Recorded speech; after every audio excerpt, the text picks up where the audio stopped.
সকলোকে পুনৰ স্বাগতম জনাইছোঁ আমাৰ এডুকেশ্যনেল ইউটিউব চেনেল বিদ্যালয় অসমলৈ। আজি আমি এইখন ভিডিঅ'ত আলোচনা কৰিম নৱমমান শ্ৰেণীৰ বিজ্ঞানৰ পাঠ্যক্ৰমৰ চতুৰ্থ অধ্যায় ষ্ট্ৰাকচাৰ অফ দ্য এটম, পৰমাণুৰ গঠন। আমাৰ প্ৰথম খণ্ডৰ ভিডিঅ' পৰমাণুৰ গঠন অধ্যায়ৰ ওপৰত নৱমমান শ্ৰেণীৰ চাবা আৰু এছচি ইয়াৰ পাঠ্যক্ৰম অনুসৰি। গতিকে আৰম্ভ কৰিলোঁ আজিৰ এই ভিডিঅ'টো পৰমাণুৰ গঠন অধ্যায়ৰ সৈতে। তো প্ৰথমে আমি জানো হোৱাট ইজ এন এটম। আমি আলোচনা কৰিছোঁ পৰমাণু, অণু আৰু পৰমাণু যি ভিডিঅ' আমি বনাইছোঁ, দুটামান ভিডিঅ' আছে আমাৰ চেনেলত, তাত আমি আলোচনা কৰিছোঁ অণু আৰু পৰমাণুৰ বিষয়ে। যে পৰমাণু মানে কি? আমি জানো পৰমাণু এটম, পৰমাণু হৈছে পদাৰ্থ গঠনৰ একক বুলি ক'ব পাৰি। ইউনিট অফ সাবষ্টেন্সেছ অৰ মেটাৰ, অৰ্থাৎ পদাৰ্থত পৰমাণু থাকে। পদাৰ্থত কি থাকে? পৰমাণু থাকে। এতিয়া পৰমাণুবোৰ হৈছে মৌলিক কণিকা, এলিমেণ্টাৰী পাৰ্টিকলছ। পৰমাণুবোৰ হৈছে একেবাৰে ক্ষুদ্ৰতম মৌলিক কণিকা, যি কণিকাবোৰৰ দ্বাৰা কি হয়? পদাৰ্থবোৰ কি হয়? গঠন হয়, ষ্ট্ৰাকচাৰ হয়, ফৰ্ম হয়। ঠিক আছে। এতিয়া পৰমাণুবোৰত যে আমি পাইছোঁ, ঠিক আছে, কি পাইছোঁ? যে পৰমাণুবোৰ তিনিটা উপপাৰমাণৱিক কণা, অৰ্থাৎ পৰমাণুবোৰতো কণা ঠিকেই আছে, কিন্তু পৰমাণুৰ ভিতৰত আকৌ কণা থাকে। এই কণাবোৰ বিশেষকৈ তিনি ধৰণৰ কণা আমি পাওঁ পৰমাণুৰ ভিতৰত। পৰমাণুৰ কেন্দ্ৰত দুই ধৰণৰ কণা থাকে, প্ৰটন আৰু নিউট্ৰন থাকে। প্ৰটন কেপিটেল পি বা পি প্লাছেৰে সূচোৱা হয়, স্মল পি লিখিলেও অসুবিধা নাই। প্ৰটন আৰু কি থাকে? নিউট্ৰন। প্ৰটনৰ লগতে নিউট্ৰন। আমি জানো নিউট্ৰন পৰমাণুৰ কেন্দ্ৰত প্ৰটন আৰু নিউট্ৰন কি হৈ থাকে? একগোট হৈ থাকে। আৰু ইয়াৰ চাৰিওফালে ঋণাত্মক আধানযুক্ত ঋণাত্মক আধানযুক্ত ইলেক্ট্ৰনবোৰ প্ৰদক্ষিণ কৰি থাকে। ই মাইনাছেৰে সূচোৱা হয়। ইলেক্ট্ৰনবোৰ প্ৰদক্ষিণ কৰি থাকে। এইখিনি আমি মানে বেছিক কনচেপ্ট, মূল ধাৰণা পৰমাণুৰ ক্ষেত্ৰত আমি জানো। কিন্তু এই ধাৰণাবোৰ যে পৰমাণু এটাত কি থাকে? কেন্দ্ৰ থাকে। কেন্দ্ৰত নিউক্লিয়াছত নিউট্ৰন আৰু প্ৰটনবোৰ থোপ খাই থাকে। আৰু ইয়াৰ চাৰিওফালে কিছুমান নিৰ্দিষ্ট কক্ষপথত ইলেক্ট্ৰনবোৰ কি হৈ থাকে? প্ৰদক্ষিণ কৰি থাকে। ঠিক আছে, ইলেক্ট্ৰনবোৰ প্ৰদক্ষিণ কৰি থাকে। এই যি ধাৰণা, এই ধাৰণা এদিনতে অহা নাই। ঠিক আছে, এই ধাৰণাটো পৰমাণুবোৰ যে অবিভাজ্য নহয়, অৰ্থাৎ পৰমাণুবোৰ বিভাজ্য, একোটা পৰমাণুক আমি বিভিন্ন কণাৰ দ্বাৰা গঠিত, অৰ্থাৎ পৰমাণুবোৰতো ভিতৰতো কণা আছে, অৰ্থাৎ কণাৰ দ্বাৰা বিভাজ্য, অৰ্থাৎ প্ৰটন থাকে, অৰ্থাৎ ধনাত্মক আধান। প্ৰটনবোৰ হৈছে ধনাত্মক ভাৱে পজিটিভলি চাৰ্জড পাৰ্টিকলছ, ধনাত্মকভাৱে আহিত আধান কণা। আধান মানেও কণা। চাৰ্জড, পজিটিভলি চাৰ্জড পাৰ্টিকলছ, আহিত আধানযুক্ত, ধনাত্মক আধানযুক্ত কণিকা হৈছে প্ৰটন। নিউট্ৰনবোৰৰ কোনো আধান নাথাকে। ঠিক আছে, অৰ্থাৎ নিউট্ৰনবোৰ আধানবিহীন, চাৰ্জলেছ পাৰ্টিকলছ ইন এন এটম। পৰমাণু এটাত আধানবিহীন কণিকা হৈছে নিউট্ৰন, আৰু ইলেক্ট্ৰন হৈছে আমাৰ ঋণাত্মকভাৱে আহিত কণিকা বা আধান। Electrons are negatively charged particles in an atom. ইলেক্ট্ৰনবোৰ হৈছে ঋণাত্মকভাৱে আহিত কণিকা এটা পৰমাণুৰ ক্ষেত্ৰত। এতিয়া পৰমাণুৰ গঠন বুলি ক'লে এই যে পৰমাণু এটাত কি থাকে? আমি নিউক্লিয়াছত নিউট্ৰন আৰু প্ৰটনবোৰ গোট খাই থাকে, আৰু ইয়াৰ চাৰিওফালে কি হৈ থাকে? ইলেক্ট্ৰনবোৰ কি হৈ থাকে? প্ৰদক্ষিণ কৰি থাকে। এইটো হৈছে বেছিক, একেবাৰে মূল কনচেপ্ট। আৰু জটিল কনচেপ্টটো আছে ইয়াৰ লগত জড়িত। ঠিক আছে, ইমান দৰকাৰ নাই, যিখিনি নৱম দশমমান শ্ৰেণীৰ কাৰণে যিখিনি দৰকাৰী সেইখিনি। এই যিখিনি এই ধাৰণাখিনি স্পষ্ট হওঁতে বিজ্ঞানীসকলে এদিনতে কৰিব পৰা নাই, কিন্তু এইখিনি ধাৰণা বিভিন্ন বিজ্ঞানী বিভিন্ন পৰীক্ষা নিৰীক্ষা কৰিছে, বিভিন্ন আৰ্হি দাঙি ধৰিছে যে পৰমাণুবোৰত এই কণিকা থাকে আৰু এনেদৰে কণিকাবোৰ অৰ্থাৎ ইলেক্ট্ৰনবোৰ কেনেকৈ সজ্জিত হৈ থাকে, ইয়াৰ চাৰিওফালে ঘূৰি থাকে নাকি কেন্দ্ৰতে থাকে, নিউট্ৰন প্ৰটনৰ অৱস্থা কি। নিউট্ৰনবোৰ বহুত পিছত আৱিষ্কৃত হৈছিল, কিন্তু আগতে ইলেক্ট্ৰন আৰু প্ৰটনৰ আৱিষ্কাৰ হৈছিল। কিন্তু তাৰ মাজতো ইলেক্ট্ৰন আৰু প্ৰটনবোৰ পৰমাণু এটাত ইন এন এটম, পৰমাণু এটাত কেনেদৰে সজ্জিত হৈ থাকিব বা কেনেদৰে সজ্জিত হৈ থাকে, কেনেদৰে এৰেঞ্জ হৈ থাকে, সজ্জিত হৈ থাকে, এই কথাখিনি স্পষ্ট হোৱা নাছিল। বিভিন্ন বিজ্ঞানে বিভিন্ন মত প্ৰদৰ্শন কৰিছিল, তেওঁলোকৰ পৰীক্ষা নিৰীক্ষাৰ যি ফলাফল পাইছিল সেই ফলাফলৰ ওপৰত ভিত্তি কৰি সেই আৰ্হিবোৰেই এই পৰমাণুৰ গঠন অধ্যায়টো দাঙি ধৰা হৈছে আৰু লাহে লাহে বুজোৱা হৈছে যে পৰমাণুবোৰ অবিভাজ্য নহয়, অৰ্থাৎ পৰমাণুবোৰ বিভাজ্য। পৰমাণুবোৰ যদিও ক্ষুদ্ৰতম মৌলিক কণিকা, যাক আমি চকুৰেই দেখিব নোৱাৰি, খালী চকুৰে মনিব নোৱাৰি, ক্ষুদ্ৰতম মৌলিক কণিকা পদাৰ্থ গঠনৰ যেনেকুৱা কোষ হৈছে জীৱৰ দেহৰ গঠনৰ একক, ঠিক তেনেদৰে পৰমাণুবোৰ জড় হওক জীৱ হওক, পৰমাণুবোৰো ঠিক সকলো পদাৰ্থৰে মৌলিক গঠন বা একক।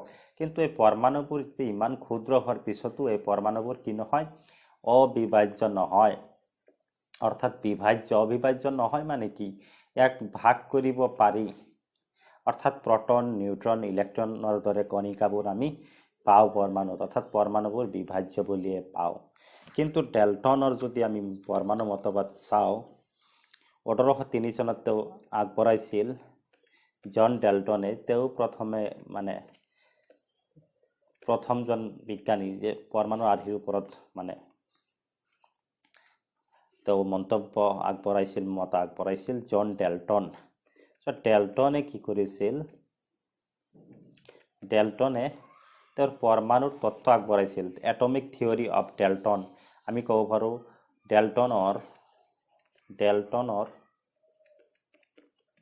ডেল্টনৰ পৰমাণুৰ তত্ত্ব বা পৰমাণু মতবাদ, ডেল্টনৰ পৰমাণু মতবাদ বা তত্ত্ব, atomic theory of John Dalton.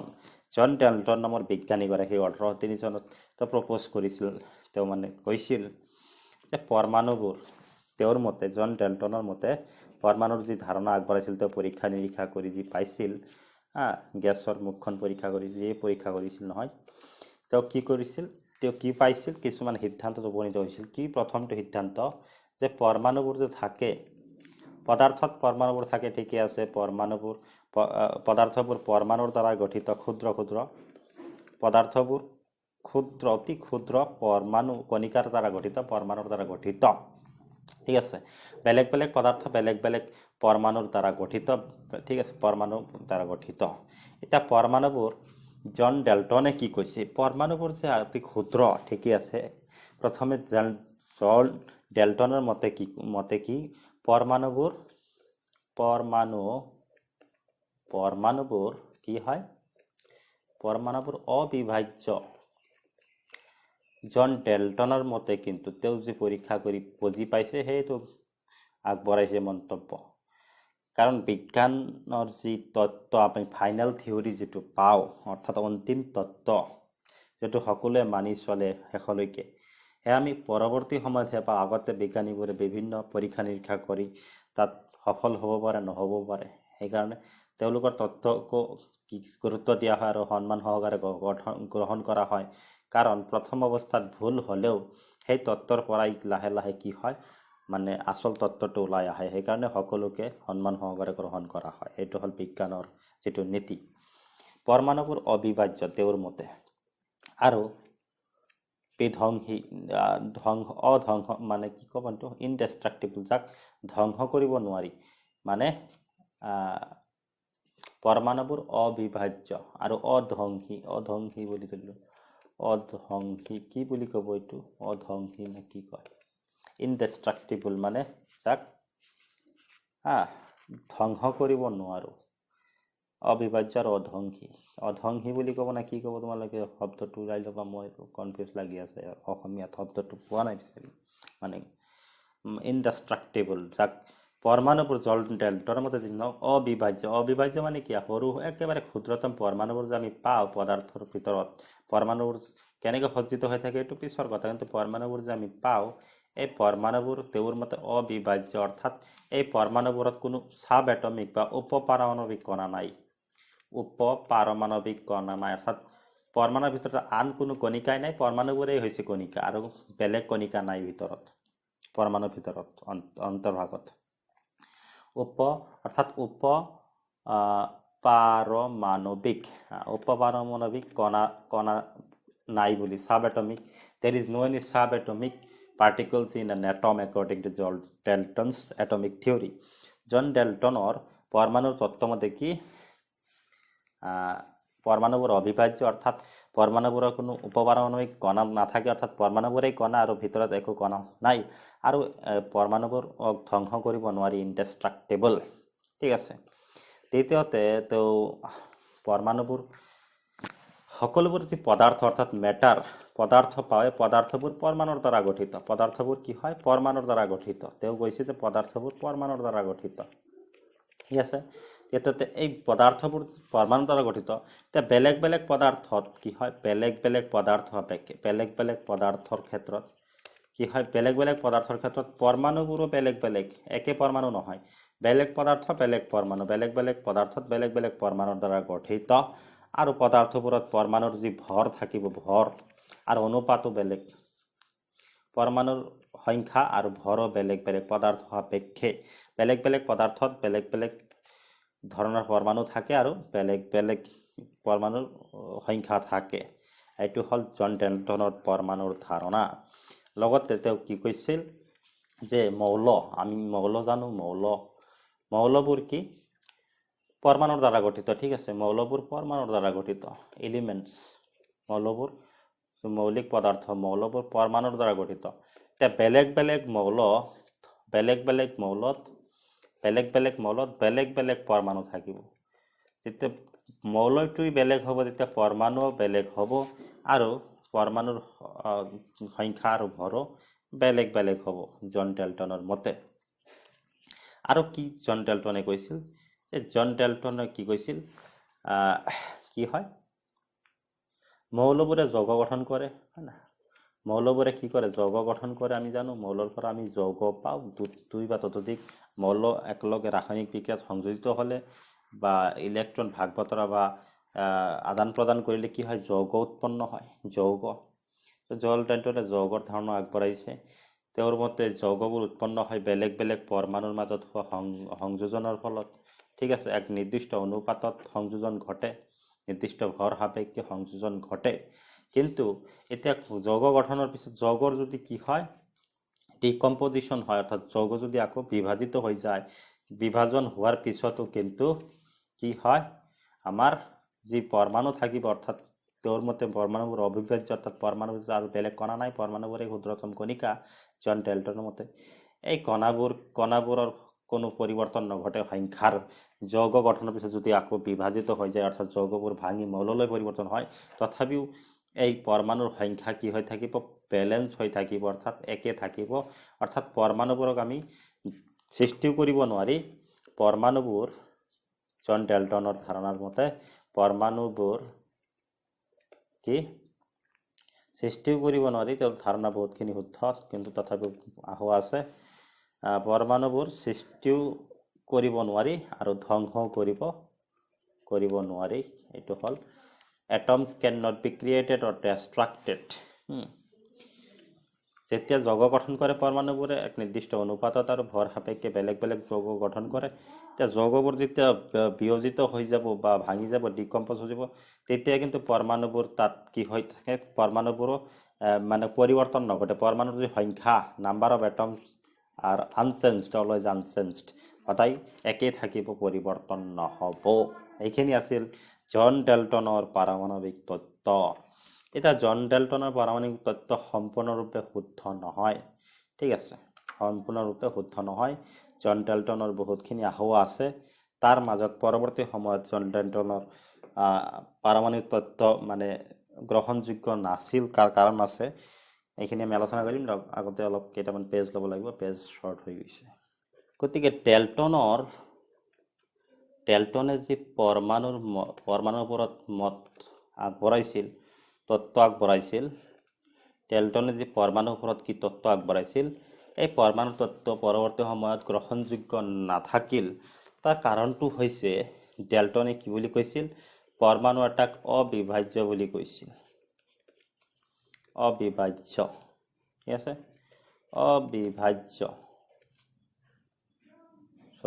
অবিভাজ্য বুলি কৈছিল। পৰমাণুবোৰক অবিভাজ্য বুলি কৈছিল। কিন্তু পৰৱৰ্তী সময়ত দেখা গ'ল যে পৰমাণুবোৰ আচলতে অবিভাজ্য নহয়। অৰ্থাৎ পৰমাণুবোৰত কমেও এটা হ'লেও কি থাকিব, উপপাৰমাণৱিক কণা আছে। উপপাৰমাণৱিক কণা অৰ্থাৎ সাব এটমিক পাৰ্টিকলছ।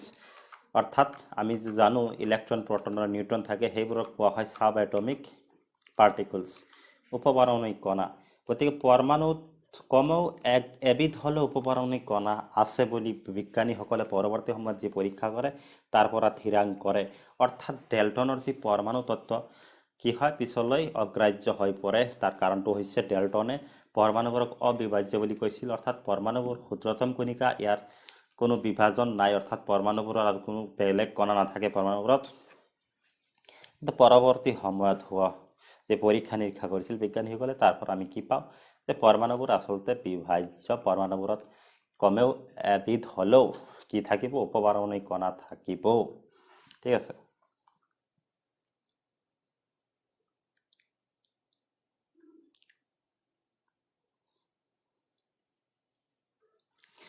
এতিয়া আমি অলপ হিষ্ট্ৰী চাব লাগিব।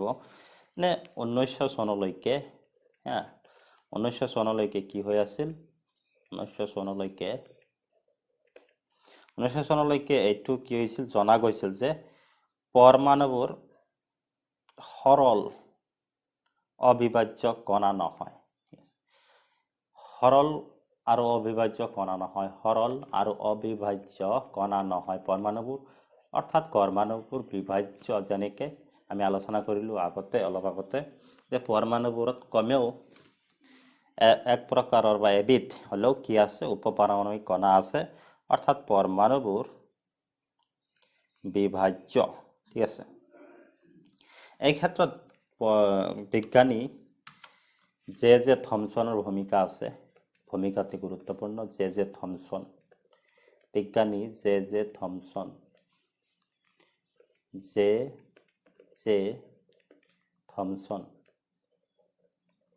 বিজ্ঞানী জে থমছনে কি কৰিছিল, তেওঁ যি পৰীক্ষা নিৰীক্ষা চলাইছিল পৰমাণুৰ গঠনৰ ওপৰত, পৰমাণুৰ ওপৰত, তাৰ পৰা তেওঁ কি পাইছিল যে পৰমাণুত কি থাকে, উপপাৰমাণৱিক কণা থাকে। যিবোৰ কণা হৈছে ঋণাত্মক আধানযুক্ত কণা বুলি তেওঁ চিনাক্ত কৰিছিল। ঋণাত্মক আধানযুক্ত কণা বুলি তেওঁ চিনাক্ত কৰিছিল। আৰু তাক তেওঁ ইলেক্ট্ৰন বুজোৱা হয়, ইলেক্ট্ৰন হিচাপে চিহ্নিত কৰিছিল। ইলেক্ট্ৰন হিচাপে তেওঁ নামাকৰণ কৰিছিল, ইলেক্ট্ৰন হিচাপে। অৰ্থাৎ জে থমছনে পৰমাণুত কি থাকে, ইলেক্ট্ৰন থাকে বুলি তেওঁ তত্ত্ব দাঙি ধৰিছিল। তাৰ আগতে 1886 চনত কি হৈছিল, ই গল্ডষ্টেইন নামৰ আন এবিধ বিজ্ঞানী বা ৰসায়নবিদ, ই গল্ডষ্টেইনে কি কৰিছিল, তেওঁৰ গেছৰ বিদ্যুৎ মুখখন পৰীক্ষা কৰিছিল। গেছৰ বিদ্যুৎ মুখখন মানে কি, বিদ্যুৎ মুখখন পৰীক্ষা, মই অলপ সোনকালে কৈ আছোঁ। বিদ্যুৎ মুখখন পৰীক্ষা চলাইছিল বিজ্ঞানী ই গল্ডষ্টেইনে। মুখখন পৰীক্ষা মানে কি, নলীৰ মাজেৰে গেছ পাৰ হৈ যাবলৈ দিয়া হয়। ঠিক আছে। আৰু ইয়াৰ লগত বিদ্যুতৰ সংযোগ থাকে, বা আমি ক'ব পাৰোঁ আধানযুক্ত কণিকা। গেছৰ মাধ্যমেৰে কি কৰা হয়, আধানযুক্ত কণিকা কি কৰা হয়, পাৰ কৰা হয় গেছৰ মাজেৰে। তাত বেলেগ আধানো থাকিব পাৰে। ঠিক আছে। অৰ্থাৎ তাক আধানবোৰ কেনেকৈ ক্ৰিয়া কৰে তাক জনাৰ কাৰণে বিদ্যুৎ মুখখন পৰীক্ষা কৰিছিল কেনেকৈ কৰিছিল তো বিদ্যুৎ মুখখন পৰীক্ষা বিকিৰণ অৰ্থাৎ বিকিৰণ যাবলৈ দিছিল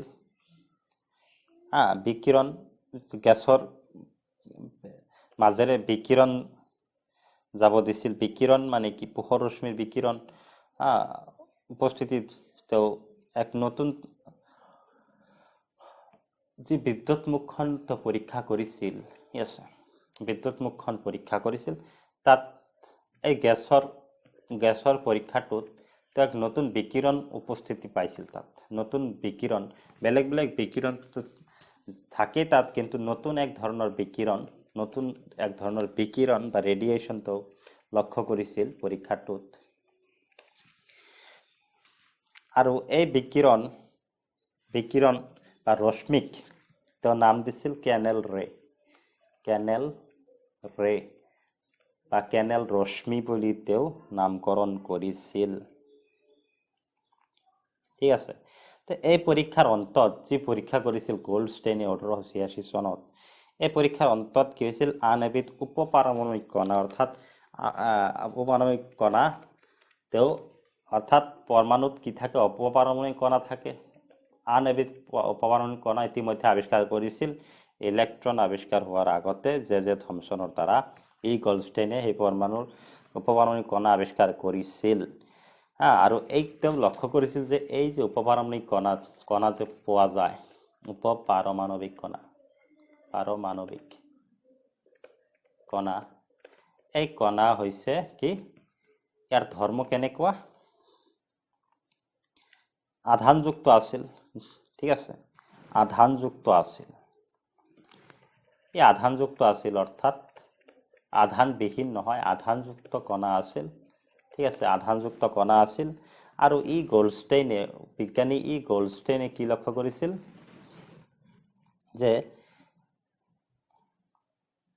যে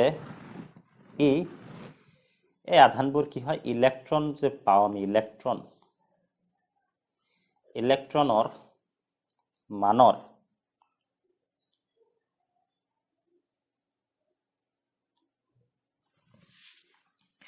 অৰ্থাৎ ইলেক্ট্ৰন আগতে আৱিষ্কাৰ হৈছিল কওঁতে অলপ অসুবিধা হৈছিল কিন্তু মোৰ ইলেক্ট্ৰন আগতে আৱিষ্কাৰ হৈছিল আচলতে 1900 চনলৈকে হৈ গৈছিল আৱিষ্কাৰ কিন্তু 1886 চনৰ আগতেই জে থমছনে ইলেক্ট্ৰন আৱিষ্কাৰ কৰিছিল অৰ্থাৎ ঋণাত্মক আধান আৱিষ্কাৰ কৰিছিল তেওঁ ঠিক আছে তাৰ পিছতে গোল্ডষ্টেইনে 1886 চনত কি কৰিছিল আন এবিধ উপপাৰমাণৱিক কণা আধানযুক্ত কণা তেওঁ গেছৰ বিদ্যুৎ মুখখন পৰীক্ষা কৰি পাইছিল নতুন বিকিৰণ বা ৰশ্মি আৰু তাত তেওঁ লক্ষ্য কৰিছিল এক নতুন আধানযুক্ত কণাৰ পৰমাণুত পোৱা যায় যাক তেওঁ লক্ষ্য কৰিছিল যে ইলেক্ট্ৰনৰ বিপৰীত অৰ্থাৎ জে থমছনে যে আগতে ইলেক্ট্ৰন আৱিষ্কাৰ কৰিছিল ইলেক্ট্ৰনৰ আধানৰ বিপৰীত আধানযুক্ত কিন্তু ইলেক্ট্ৰনৰ আধানৰ বিপৰীত অৰ্থাৎ ইলেক্ট্ৰনবোৰ ঋণাত্মক গতিকে এই আধানবোৰ আছিল ধনাত্মক আধানযুক্ত কি আছিল ধনাত্মক আধানযুক্ত কণিকা গোল্ডষ্টেইনে পাইছিল ইয়াৰ ভৰ ইলেক্ট্ৰনৰ ভৰৰ প্ৰায় 2000 গুণ আছিল ইলেক্ট্ৰনৰ ভৰতকৈ ইলেক্ট্ৰনৰ যি ভৰ আছিল তাৰ কি প্ৰায় 2000 গুণ বেছি আছিল ভৰ যি নতুন আধানযুক্ত কণিকা গোল্ডষ্টেইনে তেওঁৰ পৰীক্ষাত পাইছিল ঠিক আছে ইয়াক কি হৈছিল প্ৰটন বোলা হৈছিল ইয়াক পৰৱৰ্তী সময়ত প্ৰটন নামেৰে নামকৰণ কৰা হ'ল অৰ্থাৎ গোল্ডষ্টেইনে কি কৰিলে প্ৰটন আৱিষ্কাৰ কৰিলে এতিয়া প্ৰটন আৰু ইলেক্ট্ৰন আমি পালো ঠিক আছে দুয়োটাই বিপৰীতধৰ্মী ইলেক্ট্ৰন জে থমছনৰ পৰীক্ষাৰ পৰা গম পোৱা গৈছিল এতিয়া প্ৰটন কি কৰি গোল্ডষ্টেইনে তাৰপিছত আৱিষ্কাৰ কৰিছিল গতিকে দুই ধৰণৰ উপপাৰমাণৱিক কণা ইলেক্ট্ৰন আৰু প্ৰটন পৰমাণুত থাকে বুলি গম পোৱা গ'ল অৰ্থাৎ পৰমাণুবোৰ অবিভাজ্য নহয় পৰমাণুবোৰত কি থাকে উপপাৰমাণৱিক কণা থাকে যেনেকৈ আমি ইলেক্ট্ৰন আৰু প্ৰটন পাইছো দুই ধৰণৰ কণা পাই গৈছো ইতিমধ্যে মানে যেতিয়ালৈকে চলি আছে বিজ্ঞানীসকলে পৰীক্ষা নিৰীক্ষা কৰি আছে মানে আমি অতীতত যাব লাগিব ঠিক আছে আৰু কি পোৱা গ'ল যে ইলেক্ট্ৰনৰ ভৰ অতি নগণ্য বহুতেই কম ঠিক আছে ইলেক্ট্ৰনৰ ভৰ অতি নগণ্য আৰু এই যে প্ৰটন পোৱা গৈছিল P+, এই প্ৰটনবোৰ নতুন যি কণিকা আধানযুক্ত বিপৰীত ইলেক্ট্ৰনৰ আধানৰ বিপৰীত ধনাত্মক ঋণাত্মক এতিয়াকৈ স্পষ্ট কোৱা নাই যদিও কিন্তু আমি জানো হয় না নাই যিয়ে নহওক প্ৰটনবোৰৰ যি ভৰ পোৱা যায় এই ভৰ কি ইলেক্ট্ৰনৰ 2000 গুণ বেছি ভৰযুক্ত অৰ্থাৎ বহুত ভাৰী হ্যাঁ ভৰ বহুত বেছি প্ৰটনৰ ভৰ ইলেক্ট্ৰনৰ ভৰতকৈ 2000 গুণে বেছি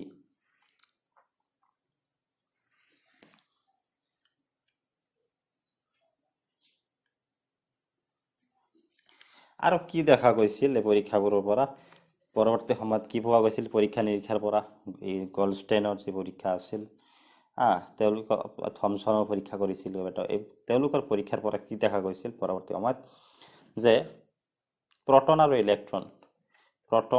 আৰু ইলেক্ট্ৰন কি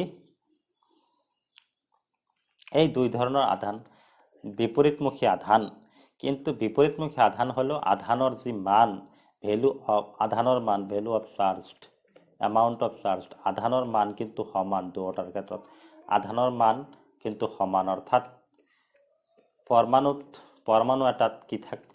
এটাত যি প্ৰটন থাকে আৰু যি ইলেক্ট্ৰন থাকে প্ৰটন আৰু ইলেক্ট্ৰনৰ আধানৰ সংখ্যা সদায় সমান অৰ্থাৎ charge of P+ equal to charges of E-, ইলেক্ট্ৰনৰ আধান আৰু প্ৰটনৰ আধানৰ মান পৰমাণু এটাত সমান হোৱাৰ কাৰণে পৰমাণু এটা সমতুল হৈ থাকে ব্যালেন্সড হৈ থাকে অৰ্থাৎ পজিটিভ চাৰ্জ আৰু নেগেটিভ চাৰ্জ ধনাত্মক আধান আৰু ঋণাত্মক আধান ঠিক আছে অৰ্থাৎ একে ধৰণৰ আধান আৰু তাৰ বিপৰীতমুখী আধান যেতিয়া সমান থাকিব তেতিয়া তাৰ মাজত কোনো ধৰণৰ কাজিয়া নাথাকে অৰ্থাৎ অস্থিৰতা নাথাকিব পৰমাণুটোত ব্যালেন্স হৈ আছে বিপৰীতধৰ্মী আধান হলেও একেধৰ্মী আৰু বিপৰীতধৰ্মী আধান ব্যালেন্স হৈ আছে সমতুল হৈ আছে তেনে ক্ষেত্ৰত পৰমাণুটো সমতুল হৈ থাকিব ব্যালেন্স হৈ থাকিব পৰমাণুটো ঠিক আছে প্ৰসম হৈ থাকিব পৰমাণু ঠিক আছে আধানক পৰস্পৰ সমতুল অৱস্থাত ৰাখি পৰমাণুবোৰ অৰ্থাৎ গঠন হয় প্ৰটনবোৰ আকৌ কি কোৱা আছে প্ৰটনবোৰ পৰমাণুৰ অন্তৰ্ভাগত থাকে এইটো গম পোৱা গৈছিল যে প্ৰটনবোৰ পৰমাণুৰ অন্তৰ্ভাগত অৰ্থাৎ পৰমাণুৰ ভিতৰত থাকে ইলেক্ট্ৰনো থাকে কিন্তু ইলেক্ট্ৰনবোৰ অলপ আঁতৰ হৈ থাকে ঠিক আছে প্ৰটনতকৈ এতিয়া প্ৰটনবোৰক কিন্তু সহজে পৰমাণুৰ পৰা আমি আঁতৰাব নোৱাৰো প্ৰটনবোৰ আঁতৰাব নোৱাৰো মানে স্থানৰ পৰিৱৰ্তন কৰিব নোৱাৰো প্ৰটনক সহজে ভাঙিব নোৱাৰো প্ৰটনবোৰ অধিক স্থিৰ প্ৰটনবোৰ ইলেক্ট্ৰনৰ তুলনাত অধিক স্থিৰ কিন্তু ইলেক্ট্ৰনবোৰক সহজে আঁতৰাব পাৰি তাপ শক্তিৰ মাধ্যমেৰে বা বাহ্যিক বল প্ৰয়োগৰ মাধ্যমেৰে কিন্তু প্ৰটনবোৰক ইমান সহজে আমি আঁতৰাব নোৱাৰি ঠিক আছে গতিকে এতিয়ালৈকে কি হৈ আছিল প্ৰটন আৰু ইলেক্ট্ৰন এই দুই ধৰণৰ কি উপপাৰমাণৱিক কণা সাব এটমিক পাৰ্টিকলছ পৰমাণুত থাকে বুলি এতিয়ালৈকে সিদ্ধান্ত হৈ গৈছিল অৰ্থাৎ ডেল্টনৰ যি পৰমাণু তত্ত্ব আছিল তেওঁৰ মতে পৰমাণুবোৰ অবিভাজ্য আৰু বিধ্বংসী এই যে কথা আছিল এইটো প্ৰমাণিত নহল পিছত ডেল্টনৰ পৰমাণু তত্ত্বটো গ্ৰহণ কৰা নহল যেতিয়া কি হল বিপৰীতধৰ্মী অৰ্থাৎ ইলেক্ট্ৰনৰ বিপৰীতধৰ্মী আধান অৰ্থাৎ ধনাত্মক আৰু ঋণাত্মক আধান ইলেক্ট্ৰন আৰু প্ৰটন আমি পালো পৰমাণু থাকে দুই ধৰণৰ আধান যেতিয়ালৈকে আৱিষ্কৃত হৈছিল তেতিয়া ডেল্টনৰ তত্ত্বটো অগ্ৰাহ্য হৈ পৰিল এতিয়া তাৰ পিছত পৰমাণু বিশ্বৰ বিজ্ঞানীসকলৰ মাজত কি হল এটা তেওঁলোকৰ সন্মুখত এটা প্ৰত্যাহ্বান আহিল কেনে ধৰণৰ প্ৰত্যাহ্বান আহিল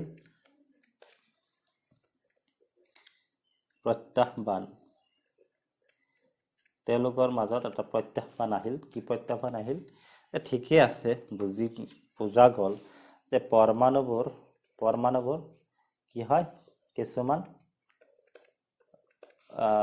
উপপাৰমাণৱিক কণাৰ দ্বাৰা গঠিত উপপাৰমাণৱিক কণাৰ দ্বাৰা গঠিত এইটো ঠিকই আছে বুজা গল কিন্তু এই উপপাৰমাণৱিক কণাবোৰ আচলতে কেনেদৰে কিদৰে সজ্জিত হৈ থাকে, উপপাৰমাণৱিক কণাবোৰ পৰমাণু এটাত কিদৰে সজ্জিত হৈ থাকে বা এৰেঞ্জ হৈ থাকে বা গঠন হৈ থাকে, অৱস্থিত হৈ থাকে, সজ্জিত হৈ থাকে, এই কথাখিনি ব্যাখ্যা কৰিব লাগিব এতিয়া বিজ্ঞানীসকলে।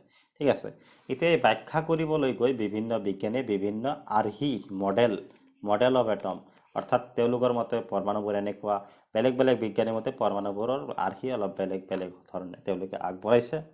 ঠিক আছে, এই আৰ্হিৰ পৰাই লাহে লাহে পৰমাণুৰ যি গঠনৰ যি মূল ধাৰণা আমাৰ মাজলৈ অৱশেষত আহিছে।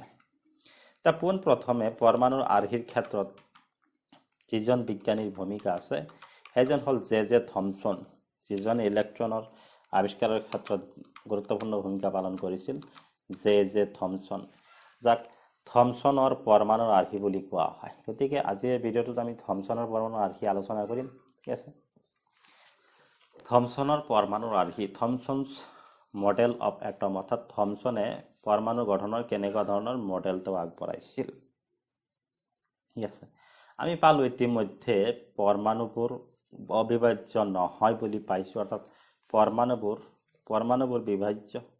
পৰমাণুত কি থাকে, প্ৰটন থাকে আৰু ইলেক্ট্ৰন থাকে, দুই ধৰণৰ, প্ৰটন আৰু ইলেক্ট্ৰন বিপৰীতধৰ্মী আধানযুক্ত কণিকা, কিন্তু সিহঁতৰ যি আধানৰ মান সমান কিন্তু ভৰ সমান নহয়। ইলেক্ট্ৰনৰ যি ভৰ তাতকৈ 2000 গুণ বেছি ভৰ হ'ল প্ৰটনৰ, অৰ্থাৎ প্ৰটনৰ ভৰ অধিক বেছি।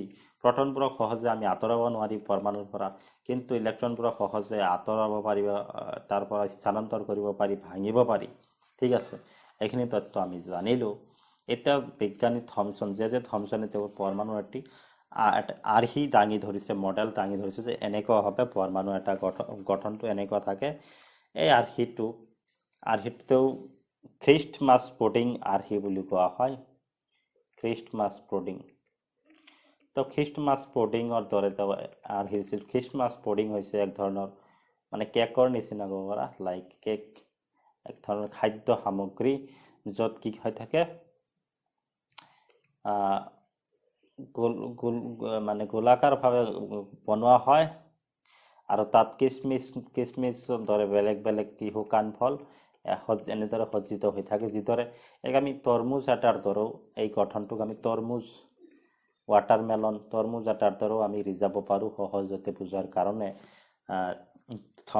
থমছনে যি আৰ্হি আগবঢ়াইছে পৰমাণু আৰ্হি, তেওঁৰ মতে পৰমাণুটো হৈছে এটা গোলক। কেনেকুৱা গোলক, যেনেকুৱা মই ছবিত এটা আঁকি ৰাখিছোঁ, এটা ড্ৰ কৰি ৰাখিছোঁ কম্পিউটাৰত, তোমালোকে দেখিব পাইছা। ঠিক আছে, কালাৰটো চেঞ্জ কৰি দিওঁ, দেখা নাযাব নহ'লে, চেঞ্জ কৰি দিওঁ কালাৰটো। যিকেই নহওক, কি হৈছে, বিজ্ঞানী থমছনে যি পৰমাণুৰ আৰ্হি আগবঢ়াইছে খ্ৰীষ্টমাছ পুডিঙৰ দৰে থাকে, তেওঁৰ মতে পৰমাণু এটা খ্ৰীষ্টমাছ পুডিঙৰ দৰে। ঠিক আছে, তোমালোকে ইণ্টাৰনেটত খ্ৰীষ্টমাছ পুডিং চাৰ্চ কৰি ছবিটো চাই ল'বা। ইয়াক আমি তৰমুজৰ দৰে ৰিজাব পাৰোঁ। তো থমছনৰ আৰ্হি মতে কি, পৰমাণুবোৰ একো নহয়, পৰমাণুবোৰ কেনেকুৱা বস্তু, পৰমাণুবোৰ অতি ক্ষুদ্ৰতম কণিকা, ঠিকেই আছে। পৰমাণুবোৰ কি, পৰমাণু এটা হৈছে গোলকৰ দৰে। গোলকটো কিন্তু ধনাত্মক আধানৰ গোলক, ধনাত্মক আধানযুক্ত গোলক, অৰ্থাৎ গোটেই পৰমাণুটো ধনাত্মক হিচাপে ৰিজাব খুজিছে, ধনাত্মক আধানযুক্ত গোলক, ধনাত্মক আধানযুক্ত গোলক। থমছনৰ মতে পৰমাণু এটা ধনাত্মক আধানৰ গোলক। এই যে মই গোলক এটা আঁকিছোঁ, এই গোলকটোক তোমালোকে গোটেইখিনি পজিটিভ বুলি ধৰিব লাগিব, গোটেইখিনি পজিটিভ, গোটেইখিনি যিমানখিনি ঠাই আগুৰি আছে, অৰ্থাৎ তেতিয়া ঠিকেই আছে। তো অলপখিনি ইয়াত আহোৱা আছে, ঠিক আছে, আহোৱাত পিছত আমি গম পাম কি আহোৱা আছে। তো ধনাত্মক আধানযুক্ত গোলক বুলি কৈছে, এই গোলকৰ ভিতৰত কি থাকে, এনেকৈ সিঁচৰিত হৈ থাকে, যেনেকৈ তৰমুজৰ গুটি বুলি ধৰিব পাৰা, আৰু বাকী অংশখিনি তৰমুজটো পৰমাণুৰ লগত ৰিজাব পাৰা, আৰু তৰমুজৰ গুটিবোৰক তোমালোকে ইলেক্ট্ৰন বুলি ধৰা, ইলেক্ট্ৰন অৰ্থাৎ ঋণাত্মক আধানযুক্ত ইলেক্ট্ৰনবোৰ সিঁচৰিত হৈ থাকে এনেকৈ। গোটেই গোলকটো হৈছে আমাৰ পৰমাণু। কেনেকুৱা পৰমাণু, গোলকটো হৈছে ধনাত্মক আধানযুক্ত অংশ পৰমাণুটোৰ ক্ষেত্ৰত গোটেইখিনি পৰমাণু ইলেক্ট্ৰনবোৰো পৰমাণুৰে অংশ যে ইলেক্ট্ৰনবোৰ দেখুৱাইছোঁ গুটিৰ নিচিনাকৈ এইখিনিও পৰমাণুৰ অংশ গোটেইখিনি পৰমাণু কিন্তু গোলকটো হৈছে ধনাত্মক আধানযুক্ত অংশ অৰ্থাৎ প্ৰটনৰ অংশখিনি হৈছে এনেকুৱা আৰু এই প্ৰটনৰ ভিতৰত যেন ইলেক্ট্ৰনবোৰ এনেকৈ সিঁচৰিত হৈ থাকে এনেকুৱাভাৱে সিঁচৰিত হৈ থাকে যে এই ইলেক্ট্ৰনৰ যি সংখ্যা আমি পাম আৰু প্ৰটনৰ যি সংখ্যা আমি পাম বা মান পাম ভ্যালু কি হ'ব সমান হ'ব কিন্তু বিপৰীতধৰ্মী সমান আৰু বিপৰীতধৰ্মী হোৱাৰ কাৰণে পৰমাণুটো কি হৈ থাকে প্ৰসম হৈ থাকে বৈদ্যুতিকভাৱে প্ৰসম the atom becomes electrically neutral বৈদ্যুতিকভাৱে পৰমাণুটো আমি কি পাওঁ বৈদ্যুতিকভাৱে প্ৰসম পাওঁ থমছনৰ আৰ্হিৰ মতে তেওঁ প্ৰমাণো কৰিছে যে বৈদ্যুতিকভাৱে প্ৰসম ঠিকেই আছে বৈদ্যুতিকভাৱে প্ৰসম তাৰ কাৰণটো কি বৈদ্যুতিকভাৱে প্ৰসম কিয় কাৰণ ধনাত্মক আধানৰ গোলক এটাত ঋণাত্মক আধানৰ ইলেক্ট্ৰনবোৰ সোমাই আছে এনেকুৱাভাৱে সোমাই আছে যে ইলেক্ট্ৰনৰ আধানৰ মান আৰু প্ৰটনৰ আধানৰ মান সমান হোৱাৰ কাৰণে কি হৈছে পৰমাণুটো বৈদ্যুতিকভাৱে প্ৰসম হৈ গৈছে যদি প্ৰটনৰ মান বেছি হ'লহেঁতেন তেনেহ'লে আমি ক'লোঁ হয় যে পৰমাণুটো ধনাত্মকভাৱে অৰ্থাৎ পজিটিভলি চাৰ্জড আৰু ঋণাত্মক আধান অৰ্থাৎ ইলেক্ট্ৰনৰ মান বেছি হ'লহেঁতেন তেনেহ'লে আমি ক'লোহেঁতেন যে পৰমাণুটো নেগেটিভলি চাৰ্জ অৰ্থাৎ ঋণাত্মকভাৱে আহিত কিন্তু দুটা আধানৰ বিপৰীতমুখী আধানৰ মান যিহেতু সমান ঠিক আছে গতিকে প্ৰটনৰ ইলেক্ট্ৰন দুটাই বিপৰীতমুখী আধান কিন্তু সমান হোৱাৰ কাৰণে মান সমান হোৱাৰ কাৰণে কি হৈছে মানে বেলেঞ্চ হৈ গৈছে দুটাই সমান হোৱাৰ কাৰণে বেলেঞ্চ হৈ গৈছে ইলেক্ট্ৰিকেলি বেলেঞ্চড বৈদ্যুতিকভাৱে প্ৰসম বা নিউট্ৰেল হৈছে পৰমাণুটো এইটোৱে থমছনৰ আৰ্হিত একোৱে নাই থমছনৰ মতে এইটোৱেই যে গোলক পৰমাণুটোত কি থাকে গোলক থাকে ধনাত্মক আধানৰ গোলক এই গোলকটোত কি হৈ থাকে ঋণাত্মক আধান অৰ্থাৎ ইলেক্ট্ৰনবোৰ এনেকৈ সিঁচৰিত হৈ থাকে এনেকুৱাভাৱে সিঁচৰিত হৈ থাকে যেন ধনাত্মক আধান আৰু ঋণাত্মক আধানৰ মান সমান হৈ থাকে ঠিক আছে এইটোৱে হ'ল মানে একেবাৰে চিম্পল আৰ্হি যে থমছনৰ পৰমাণুৰ ক্ষেত্ৰত ঠিক আছে এতিয়া পৰৱৰ্তী সময়ত ইয়াত কি আহোৱা থাকিব পাৰে ইমান আহোৱা দিয়া নাই কিতাপত তথাপিও মই কৈ আছোঁ মানে ডেল্টনৰ আৰ্হিয়ে যি সূচাই আছে ডেল্টনৰ আৰ্হি আহোৱাটো মূল আহোৱাটো এইটোৱেই যে তেওঁ গোলকটোক ধনাত্মক বুলি লৈছে গোটেই গোলকটোক ধনাত্মক মই ধনাত্মক বুলি লৈছোঁ ধনাত্মক এই ধনাত্মক গোলকৰ ভিতৰত কি হৈ আছে ঋণাত্মক ইলেক্ট্ৰনবোৰ আছে ঋণাত্মক ইলেক্ট্ৰনবোৰ এনেকৈ সোমাই আছে ঠিক আছে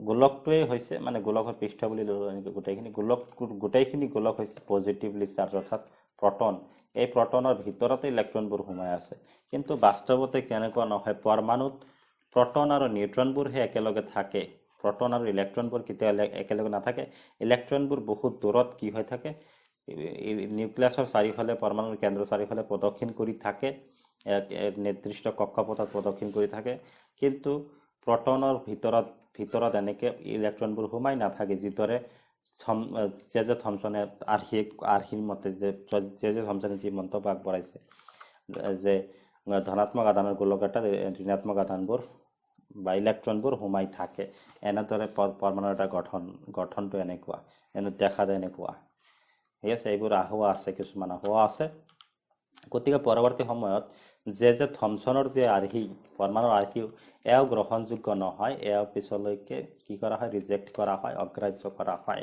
কাৰণ কিছুমান আহোৱা পোৱা যায় যেনেকুৱা মই আহোৱা এটা দেখুৱালোঁ তোমালোকক যে ইলেক্ট্ৰনবোৰ প্ৰটনৰ ভিতৰত সোমাই দিছে ঠিক আছে আৰু বৈদ্যুতিকভাৱে আহোৱা প্ৰসম বুলি তেওঁ প্ৰমাণ কৰিব পাৰিছিল যদিও পৰৱৰ্তী সময়ত বেলেগ বিজ্ঞানীয়ে যি তত্ত্ব আগবঢ়াইছিল পৰমাণুৰ ওপৰত শুদ্ধ তত্ত্ব সেই তত্ত্বৰ যি ব্যাখ্যা সেই ব্যাখ্যা থমছনৰ পৰমাণুৰ আৰ্হিয়ে দিব নোৱাৰে কাৰণ কেইবাটা আহোৱা বা ত্ৰুটি আহি যায় থমছনৰ আৰ্হি যদি আমি ফ'ল' কৰোঁ তেনে ক্ষেত্ৰত সেইকাৰণে যে থমছনৰ আৰ্হি পৰৱৰ্তী সময়ত অগ্ৰাহ্য কৰা হয় তাৰপিছত ৰাদাৰফৰ্ডে এক নতুন ৰাদাৰফৰ্ডৰ যি পৰমাণুৰ আৰ্হি আমি ক'ব পাৰোঁ 90% কাৰেক্ট থাকে তথাপিও অলপখিনি আহোৱা আছে সেই আহোৱাখিনি পিছত বিজ্ঞানী নীল বৰে পৰমাণুৰ আৰ্হি ৰাদাৰফৰ্ডৰ আৰ্হি তেওঁ শুধৰাই মানে ৰাদাৰফৰ্ডৰ ভূমিকা আছে গুৰুত্বপূৰ্ণ ৰাদাৰফৰ্ডৰ আৰ্হিত তেওঁ অলপ মানে যিখিনি ভুল আছিল ভুলখিনি তেওঁ শুধৰাই নতুন আৰ্হি তৈয়াৰ কৰে বিজ্ঞানী নীল বৰে এই নেইল বৰৰ আৰ্হিটো পিছত বিশেষকৈ গ্ৰহণযোগ্য। ঠিক আছে, যিকে নহওক জে জে থমছনে এনেকৈ তেওঁ আৰ্হি আগবঢ়াইছিল। আৰু জে জে থমছনৰ পৰমাণুৰ গঠনৰ আৰ্হি যদি আমি মানে মূল কথাখিনি ল'ব লাগে তেনেহ'লে আমি দুটা পইণ্টত এনেকৈ ল'ব পাৰোঁ। এটা পইণ্টত কি হৈছে, কিতাপতো দিয়া আছে পইণ্ট দুটা, তোমালোকে চাবা যে পৰমাণু এটা ধনাত্মকভাৱে আহিত একোটা গোলক। তেওঁৰ মতে তেনেকুৱা পৰমাণুটো হৈছে ধনাত্মকভাৱে আহিত গোলক, কিন্তু এই গোলক হ'লেও এই গোলকৰ ভিতৰত কি থাকে, ইলেক্ট্ৰনবোৰ সোমাই থাকে। আৰু ইলেক্ট্ৰনবোৰ ইয়াত সোমাই থাকে, যেনেদৰে ছবিত তোমালোকে দেখিব পাৰিছা যে এইটো হৈছে এটা গোলক। গোলকটো কি ধনাত্মক আধানযুক্ত, অৰ্থাৎ প্ৰটন বুলি ধৰা, প্ৰটনৰ গোলক। এই প্ৰটনৰ গোলকত ইলেক্ট্ৰনবোৰ সোমাই আছে যেন, ওলোটা হৈ গ'ল না, ইলেক্ট্ৰনবোৰ বাহিৰত থাকে নিউক্লিয়াছত। নিউক্লিয়াছত প্ৰটন আৰু নিউট্ৰনবোৰ থাকে, হয় না। নিউট্ৰনটো তেতিয়ালৈকে নিউট্ৰন আৱিষ্কাৰেই হোৱা নাছিল, যিকে নহওক তথাপিও বাহিৰত দিব লাগিছিল ইলেক্ট্ৰনবোৰ, কিন্তু ভিতৰত সোমাই দিছে থমছনে। সেইটো অলপ গুৰুত্বপূৰ্ণ হোৱা হৈ গ'ল, মানে ত্ৰুটি হৈ গ'ল থমছনৰ দ্বাৰা। গতিকে তেওঁৰ পৰমাণু এটা তেওঁৰ মতে ধনাত্মকভাৱে আহিত একোটা গোলক, আৰু এই গোলকটোত ইলেক্ট্ৰনবোৰ সোমাই থাকে, ইলেক্ট্ৰনবোৰ গোলকত সোমাই থাকে। প্ৰথমটো যি পইণ্ট আমি পাওঁ পৰমাণুৰ গঠন সম্পৰ্কে, যি থমছনে আগবঢ়াইছিল, যি পৰৱৰ্তী সময়ত অগ্ৰাহ্য হয়, গ্ৰহণযোগ্য নহয়। ঠিক আছে, দ্বিতীয়তে ঋণাত্মক আৰু ধনাত্মক আধানৰ মান সমান। আমি এইখিনি কথা ক'লোঁ, আলোচনা কৰিলোঁ সেই দুটা পইণ্টতে, আমি কিতাপত দিয়া আছে সেইখিনি আমি ইয়াত পাম। ঠিক আছে, আমি আলোচনা কৰিলোঁ যে প্ৰটন আৰু ইলেক্ট্ৰনৰ মান সমান পাম, ঋণাত্মক আৰু ধনাত্মক আধান সমান পাম, বিপৰীতমুখী আধান সমান পাম।